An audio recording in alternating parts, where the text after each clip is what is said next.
ശ്രീഹള്ളി. ഹള്ളി എന്നാൽ ഗ്രാമം എന്നർത്ഥം. കർണാടകത്തിന്റെയും കേരളത്തിന്റെയും അതിർത്തിയിലുള്ള കുഗ്രാമങ്ങളിലൊന്ന്. കുടിയേറി പാർത്ത കുറെ പാവം മനുഷ്യർ. പല ഭാഷ, പല സംസ്കാരം. അവർക്ക് അവരുടേതായ ന്യായങ്ങളും വിധികളും. അതാണിവിടെ.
എന്താടാ ഇത്രയും താമസിച്ചത്? ആളുകൾക്ക് പഴയപോലുള്ള പിക്കപ്പ് ഇല്ല, പഴയതുപോലുള്ള പിക്കപ്പ് ഇല്ല എന്ന് പറയായിരുന്നു. ഏതായാലും അമ്പലക്കുളത്തിൽ ഇറങ്ങി മോറൊക്കെ ഒന്ന് കഴുകി വൃത്തിയാക്കിയിട്ട് വേണം വീട്ടിൽ പോവാൻ. വണ്ടിയിൽ വെള്ളം ഇരിപ്പുണ്ട്, അതെടുത്തൊന്ന് വേഷ വാ കുലുക്കൊഴിഞ്ഞ് കുപ്പിളിച്ച് തുപ്പിയിട്ട് നിരയിലെ പെട്ടിന്ന് 2 ഏലക്ക എടുത്ത് വയലിട്ട് ചവച്ച കാര്യം കഴിഞ്ഞു. ഓ അക്കാലൊക്കെ പോയടാ. അല്ലെങ്കിൽ തന്നെ ഏലക്കാടെ മണം അടിക്കുമ്പോഴേ പെങ്ങൾക്ക് മനസ്സിലാവും ഞാൻ നല്ലോണം മോന്നിട്ടുണ്ടെന്ന്. അത് ശരിയാ. അല്ലെങ്കിൽ കൊച്ചു വെളുപ്പാൻ കാലത്ത് ആരെങ്കിലും ഏലക്കേനു. വേറൊരു വിദ്യ ഉണ്ട് തമ്പ്രാൻ ചേട്ടാ. ആ വേണ്ട വേണ്ട വേണ്ട വേണ്ട. നീ പറയുന്നത് എന്ന് ഞാൻ കേട്ടിട്ടുണ്ടോ അന്നൊക്കെ അബദ്ധത്തിൽ ചാടിയിട്ടുണ്ടോ?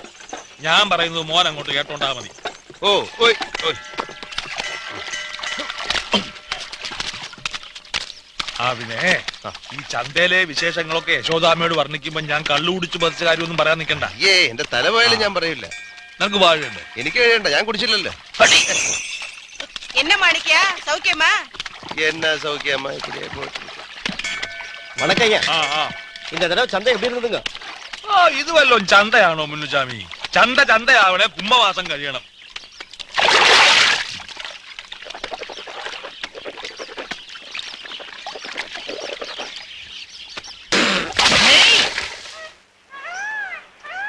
എരണം കിട്ടവനെ, രാവിലെ എണ്ണീറ്റ് വരുമ്പോ ചൂലും വെള്ളമായിട്ട് നിക്കരുതെന്ന് നിന്നോട് എത്ര പ്രാവശ്യം പറഞ്ഞിട്ടുണ്ടടാ? ഞാള് ചൂലുംപിള്ളായി നിൽക്കുന്ന നേരം നോക്കി തമ്പ്രാട്ടി എന്തിനാണ് എണീറ്റ് വരുന്നത്? ഇങ്ങനൊരു മരത്തലേനെ ഞാൻ ജീവിതത്തിൽ കണ്ടിട്ടില്ല. നശൂല. നീ എപ്പോഴാ ചന്തേന്ന് വന്നേ? ഞാള് പൊലച്ചൊക്കെ വന്ന്. ഓ, മറ്റേ രണ്ടെണ്ണം എവിടെ? തമ്പ്രാനും മാണിക്കനും പിന്നാലെ വരുന്നുണ്ട്. ചന്തയിൽ ചരക്കിറക്കിട്ട് കാളനെയും കുളിപ്പിച്ച് വണ്ടി കൊണ്ട് പോന്നോളാം ഞാളോട് പറഞ്ഞേ. മൂക്കറ്റം കേട്ടിട്ടായിരിക്കും തമ്പ്രാന്റെ വരവ്. അത് ഞാക്കറിയില്ല തമ്പ്രാട്ടി. തമ്പ്രാൻ കള്ളുപുര കയറി പോണത് ഞാള് കണ്ടിട്ടില്ല. പിന്നെ നീ എന്തോ കണ്ടു? കള്ളുപുരന്ന് ഇറങ്ങി വരുന്നത് കണ്ട്. ഓഹോ, അപ്പൊ മുണ്ടും തുണിയൊന്നും ഇല്ലാണ്ടായിരിക്കും വരവ്. മുണ്ടൊക്കെ ഉണ്ട്, അതാരെയും നയിഞ്ഞു പോകാണ്ടിരിക്കാൻ തലയെ കെട്ടിരിക്കാന്ന് മാത്രം. എന്റെ ഈശ്വര, അവനെ ആ അവസ്ഥയെ കണ്ടിട്ട് വിളിച്ചോണ്ട് പോരാതെ നീ ഇങ്ങി പോന്നു അല്ലേ? ഞാള് വിളിച്ച് അപ്പൊ തമ്പ്രാൻ നല്ലൊരു ചീത്ത വിളിച്ച്. പരപര വെളുത്തപ്പ ഞാള് ആജിമാടയിലെത്തി. അപ്പൊ ബസ്സുകാര് പറയുന്നത് കേട്ട് തമ്പ്രാൻ ചന്തയിൽ അടി നടത്തിന്ന്. നമ്മളമ്പ്രം പാവാമ്പ്രാട്ടി ആ മാണിക്കന്റെ ഒപ്പരം നടന്ന് നടന്ന് നമ്മളമ്പ്രാൻ ചീത്തയായി പോയി. ഞാളിതിടെ പറഞ്ഞ തമ്പ്രാനോട് പറയല്ലേ അമ്പ്രാട്ടി.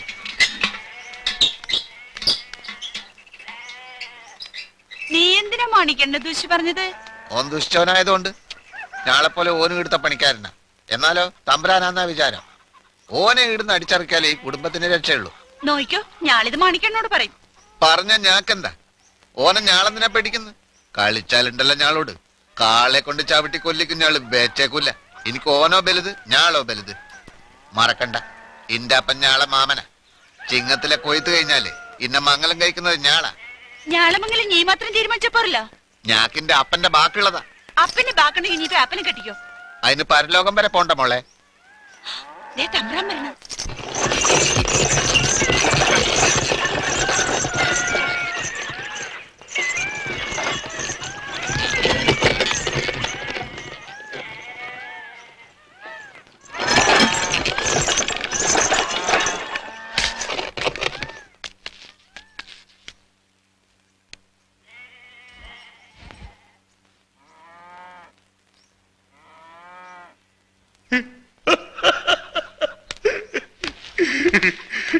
ഗഞ്ചിമൂടെ കാന്താരി വിവരം അറിയും ഇല്ലയോ മാണിക്ക? പിന്നെ ഇത്തവണ നല്ല ഉശിരുള്ള ഉരുക്കളല്ലേ വാങ്ങിച്ചിരിക്കുന്നത്. കാശിത്തിരി കൂടിയാലെന്ത്, കണ്ടെത്തിയിറങ്ങിയ പറ പറക്കും. ഗഞ്ചിമൂടെ കാന്താരിയുടെ മാനം ഇത്തവണ പട്ടം പറപ്പിക്കും പോലെ ഞാൻ പറപ്പിക്കും. ഇല്ലയോ? അപ്പോഴേ യശോദാമ്മയ്ക്ക് നമ്മളെ പറ്റി മനസ്സിലാവും. ഇപ്പൊ തന്നെ എനിക്കെല്ലാം മനസ്സിലായി. എടാ സത്യം പറ, നീ കള്ളു കുടിച്ചോ? ഞാനോ? കള്ളു കുടിച്ചെന്നോ? അയ്യേ, സത്യം പറയടാ, കള്ളു കുടിച്ചോ? ഞാൻ കുടിച്ചു. നീയല്ല, ഇവൻ കള്ളു കുടിച്ചോന്ന്? ഇല്ലേ? ഇനി പറ, കുടിച്ചില്ലേ? കുടിച്ചു. വന്ന് വന്ന് നീ എന്റെ മുഖത്ത് നോക്കി നുണ പറയാനും തുടങ്ങിയല്ലേ? പെങ്ങളെ വെറുതെ കിട്ടിയപ്പോഴുള്ള സന്ധി കള്ളു കുടിച്ചു. അത് ഒരു സന്തോഷത്തിന്. അത് തെറ്റാണെങ്കിൽ ക്ഷമിച്ചു തരാം, മാപ്പ് പോരെ. നീ തല്ലുണ്ടാക്കിയില്ലേ? തല്ല? ആ, ഞാനോ? അയ്യോ, ആര് പറഞ്ഞു പിടിപ്പിച്ചു പുളുവൊക്കെ? മാണിക്കാ, നീ ഇത് കേട്ടോടാ? അതാനപ്പുള്ളൂ, അങ്ങനെ ഒരു സംഭവം ഉണ്ടായി. കൈ തലേ വെക്കടാ. നിന്റെ തലയിലല്ല, എന്റെ തലയിൽ വെക്കേ. കള്ളു കുടിച്ചിട്ട് ചന്തയിൽ എന്തുണ്ടായി എന്ന് പറ. അത് പിന്നെ അങ്ങനെ പ്രത്യേകിച്ചൊന്നും ഉണ്ടായില്ല തമ്പ്രാട്ടിയമ്മേ. തമ്പ്രാൻ ചേട്ടന്റെ കാലിടറി അങ്ങോട്ട് വീണു, അത്രയോ. അത് കഴിഞ്ഞിട്ട്? അപ്പൊ വീണപ്പോ അവിടെ ഒരു തൂണുണ്ടായിരുന്നു. അതിന് നല്ല ബലമില്ലാത്തതുകൊണ്ട് തൂണും ചേട്ടനും കൂടെ അങ്ങോട്ട് വീണു. അത്രേ ഉണ്ടായുള്ളൂ? അപ്പൊ തൂണിന്റെ അടിയില് ഒരു ചട്ടി ഉണ്ടായിരുന്നു, അത് പൊട്ടി. എത്രയേ ഉള്ളൂ, ഞങ്ങളിങ്ങി പോന്നു. കൈ ഇവിടെ വെക്കടാ. ഒരു ചട്ടി പൊട്ടിയതിനാണോ ഉന്തം തള്ളുണ്ടായത്? ഒരു ചട്ടിയല്ല തമ്പ്രാട്ടിയമ്മേ, ഈ പൊട്ടിയ ചട്ടിയുടെ മുകളിൽ 10-200 ചട്ടി ഉണ്ടായിരുന്നു. ഇപ്പൊ ഈ താഴത്തെ ചട്ടി പൊട്ടിയപ്പം അതെല്ലാം കൂടെ ചടപടാന്ന് പൊട്ടി, അത്രേ ഉള്ളൂ. സ്വാഭാവികം. അപ്പൊ അതിൽ ഒരെണ്ണം തെറിച്ച് അടുത്ത് നിന്നിരുന്ന ലോറിയുടെ ചില്ലേ കൊണ്ടു. ഈ ചട്ടിയും ചില്ലും ഒക്കെ അല്ലയോ, അത് തട്ടിന്നും പൊട്ടിയതൊക്കെ ഇരിക്കും, അത്രേ ഉള്ളൂ. സ്വാഭാവികം. അല്ല ഈ കള്ളുകൂടിയന്മാർ ലോറിക്കാരുടെ കാര്യം പറഞ്ഞാൽ മനസ്സിലാവുമോ? പിന്നെ പോലീസുകാരെ വിളിച്ച് ഞങ്ങൾ കാര്യം പറഞ്ഞ് മനസ്സിലാക്കിയിട്ട് ഞങ്ങളിലേക്ക് പോന്നു, അത്രേ ഉള്ളൂ. പറയടാ. എന്നാ ഇനി തെളിച്ചു പറഞ്ഞേക്കാം. ലോറിക്കാർ തമ്പുരാനെ തല്ലി, തമ്പുരാൻ തിരിച്ചു തല്ലി, പിന്നെ കൂട്ടത്തല്ലായി. പോലീസുകാർ വന്ന് കേസെടുത്തു. ഈശ്വര, ശരിക്ക് തല്ല് കിട്ടിയോ? എനിക്ക് 3-4 കിട്ടി, ഞാൻ 10 രൂപ തന്നെ തിരിച്ചു കൊടുത്തു. തമ്പ്രാൻ കിട്ടിയ ചറപറാന്നായതുകൊണ്ട് എണ്ണാനൊന്നും പറ്റിയില്ല. പിന്നെ ഞങ്ങൾ അവിടെ നിന്നൊന്നുമില്ല. പോലീസുകാർ വന്ന് കേസെടുത്തപ്പോ ഞങ്ങൾ പറഞ്ഞു കേസെടുക്കുന്ന ഞങ്ങൾക്ക് ചൊക്കുമില്ല. ഞങ്ങളെ യശോദാമ്മ കാത്തിരിക്കുകയാണ്. ആ അമ്മയ്ക്ക് പൊങ്കലിനൊടുക്കാൻ ഒരു കസവ് പുടവ വാങ്ങാൻ ഇറങ്ങിയതാണെന്നൊക്കെ പറഞ്ഞ് മത്താപ്പ് പോലത്തെ ഒരു കസവ് പുടയും വാങ്ങിച്ചുകൊണ്ട് ഞങ്ങളിങ്ങി പോന്നു. ഇത് നോക്കിയേ, നെയ്ത്തുകാരന്റെ അടുത്ത് പറഞ്ഞു 7 എണ്ണി വാങ്ങിച്ചതാ. ഈ നാട്ടിൽ ഗിഞ്ചമൂട ഗാന്ധാരിക്ക് പോലും ഇങ്ങനൊരു പുടവയില്ല. ഇതെടുത്തുകൊണ്ട് തമ്പാട്ടിയമ്മ പൊങ്കലിന് കാവിൽ വന്ന് നിന്നാൽ 10 മാറ്റുള്ള 100 മൂരിക്കുട്ടന്മാര് നിരന്നു നിന്നാലും നിലവിളക്ക് പോലുള്ള തമ്പാട്ടിയമ്മയുടെ മുഖത്തുനിന്ന് ഒരുത്തനും കണ്ണെടുക്കില്ല. വേഗം ഇതെടുത്തോണ്ട് ഇങ്ങോട്ട് വന്നേ, ഞങ്ങളാ ചേലൊന്ന് കാണട്ടെ. ഇപ്പൊ വേണ്ട. കാളയോട്ടത്തിന്റെ അന്ന് നീ ജയിച്ചു വരുമ്പോ ഞാൻ ഇതെടുത്തിട്ട് കാണാൻ നിൽക്കുന്നുണ്ട്. അതെ അതെ, പെങ്ങള് പറഞ്ഞാ ശരി. ഇതൊക്കെ ഒരു പ്രാവശ്യം നീ മിണ്ടരുത്. 2 ഞാൻ വെച്ചിട്ടുണ്ട്. പോയി കുളിച്ചു വന്നു വല്ലതും കഴിക്കേ. നീ ഇല്ലയോ പറഞ്ഞ തല പോയാലും ഒന്നും പറയൂലെന്ന്. പറയുമ്പോ ശ്രദ്ധിച്ചേക്കണം. തല പോയാൽ ഒന്നും പറയില്ലെന്നാണ് പറഞ്ഞത്. തല പോയാൽ ചത്തുപോലേ, പിന്നെ എങ്ങനെ പറയാൻ പറ്റും? വലിയ ഗൗരവൊന്നും കാണിക്കണ്ട, ഞാൻ ഇല്ലെങ്കിൽ കാണായിരുന്നു.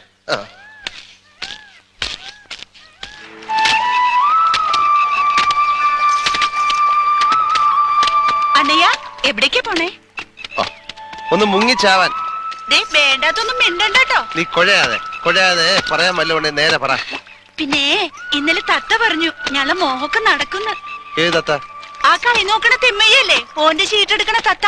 ചീട്ട് നോക്കിട്ടാ പറഞ്ഞേ നടക്കുന്നു. എന്ത് നടക്കുന്നു? ഞാൻ കണ്ണയ്യെ കിട്ടുന്നു. അയ്യേ, തിമ്മയ്യും തത്തയും പറയുന്ന പോലെ ഇവിടുത്തെ കാര്യങ്ങൾ നടക്കുന്നത്. തിമ്മയ്യും തത്തയും എല്ലാത്തിനും കൂടെ പൊട്ടക്കുളത്ത് ഞാൻ ചവിട്ടിത്താക്കും. തത്ത പറഞ്ഞാ നടക്കും. തിമ്മയ്യ പറഞ്ഞത് അപ്പക്കാളേനോട് പറയണ്ടേട്ടാ. അല്ലേലും ഓൻ അണ്ണയോട് കെറുവാ.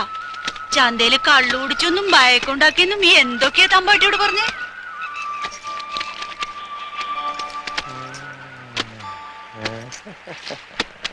തൊണ്ണൂറ്റിയേഴ്, 98, 99, 99, 99. 100.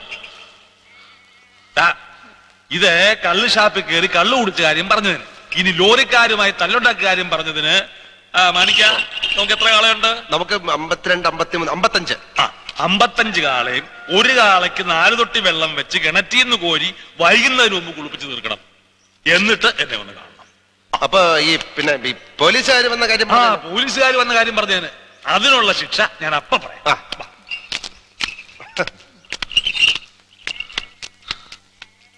എടാ മാണിക്ക, നിനക്ക് ഞാൻ വെച്ചിട്ടുണ്ട്. ಕಾಳೆಗಾಡಿ ಪಂದ್ಯದ ಓಡಿಸೋಕೆ ಒಬ್ಬ ಮನುಷ್ಯನ್ ನೋಡಿದೀನಿ, ಮಾರಿಮುತ್ತು. ವಾಣಿಂಕುಳ ಮಾರ್ಕೆಟ್ ನಲ್ಲಿ ಎತ್ತಿನ ಗಾಡಿ ಓಡಿಸಿದ್ರೆ ಅವನೇ ನಂಬರ್ 1. ಆದ್ರೆ ಸ್ವಲ್ಪ ಹಣ ಹೆಚ್ಚು ಕೇಳ್ತಾನೆ. ರೊಕ್ಕದ ಪ್ರಶ್ನೆ ಅಲ್ಲ, ಆದರೆ ಈ ಸದಿ ನಾ ಗದಲಬೇಕು. തമ്പ്രാട്ടി, ഈ ചോമണ്ണ പറയുന്നൊന്നും കൂട്ടണ്ട.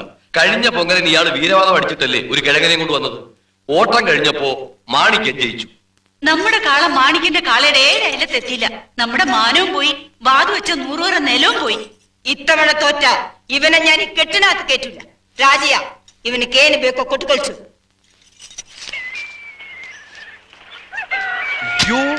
വരുന്നുണ്ട് ഇവിടെ.